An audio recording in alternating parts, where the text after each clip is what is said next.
हम बहुत कुछ बोलते हैं, बहुत कुछ सुनते हैं, बहुत कुछ होता है और बहुत कुछ देखते हैं, लेकिन जो सच्चाई है वो कभी नहीं छुप सकती क्योंकि उसका रिजल्ट सामने आता है।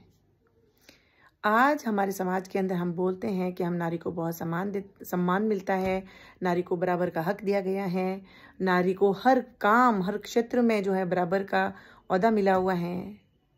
ठीक है, दिख भी रहा है, लेकिन जो सबसे ज़्यादा कमी पाई जाती है वो होती है मानसिकता की।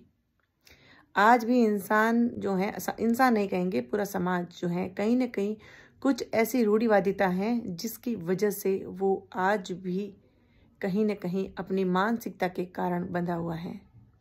आज जब शादी होती है एक लड़के और एक लड़की की, उसको कहते हैं कि शादी जो होती है दो परिवारों का मिलन है, दो इंसानों का मिलन है, मानते हैं।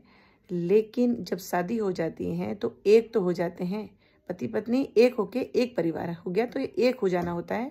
लेकिन अभी भी समाज में ये सोच है, ये मानसिकता है कि एक हो जाने के बावजूद भी कभी भी समान नहीं हो सकते, बराबर नहीं हो सकते।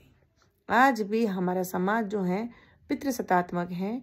पिता के रूप में सबसे पहले व्यक्ति को चुना जाता है और औरत को कहीं पीछे किसी भी क्षेत्र में, अगर वो आप कहेंगे कि बल के क्षेत्र में हो या बुद्धि के क्षेत्र में हो, लेकिन उसके बावजूद भी महिलाओं को पीछे माना जाता है और पुरुषों को आगे।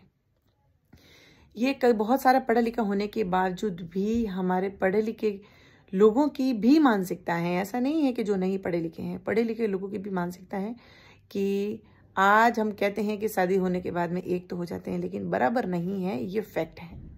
बराबर का अधिकार हम नहीं देते हैं।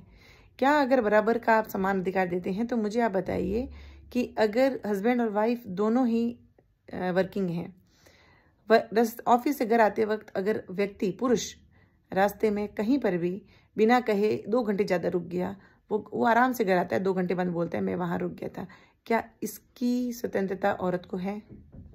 या फिर उसने कोई डिसीजन ले लिया, फ्रेंड ने, वो आया तो अपने साथ में 4 दोस्त लेके आ गया कि भाई इनके लिए खाने का अरेंजमेंट करो, ये जो भी है। अगर औरत अपने साथ में 3-4 बिना कहे लेके आ जाए तो क्या आदमी इस चीज़ को अवॉइड करता है, सहन करता है? नहीं करता है। या फिर बिना कहे कहीं पर भी परिवार से कहीं पे आदमी कहीं भी चला जाता है, फ़ोन भी नहीं उठाता है, उसके बावजूद भी हम फ़ोन करते हैं तो बाद में बोलता है कि मैं वहाँ चला गया था, मुझे वहाँ पे टाइम लग गया। लेकिन अगर इसी तरह से महिला कहीं गई हो और वहाँ से 3 घंटे के लिए आगे चली गई हो तो क्या समाज या परिवार सहन करता है? नहीं करता है, क्योंकि आज भी हम लोग बोलने में सबसे आगे हैं लेकिन मानते नहीं हैं।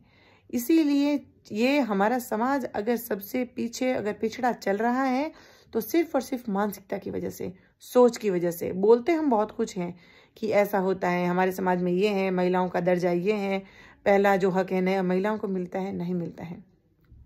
आज भी उनको अंडर एस्टिमेट किया जाता है, आज भी उनको पीछे रखा जाता है, आज भी उनको बुद्धि में भी पीछे माना जाता है। अगर कोई बड़ा डिसीजन हो तो आदमी कहेंगे हम सब बैठ के डिसीजन लेते हैं, औरतों का वहाँ पे क्या काम है। ये चीज़ें गलत हैं। समान अधिकार की अगर बात होती है और अगर एक परिवार चलने में हस्बैंड और वाइफ, पुरुष और महिला दोनों की ज़रूरत है, तो दोनों क्या बराबर का अधिकार है, दोनों का बराबर समान अधिकार है। इसीलिए सोच बदलेगी तो समाज बदलेगा और समाज बदलेगा तो देश बदलेगा। अदरवाइज हम बराबर की, समान अधिकारों की, राइट्स की, ड्यूटीज़ की, सबकी पिपाड़ी बजाते रहेंगे और ये एक कदम भी समाज आगे नहीं बढ़ने वाला।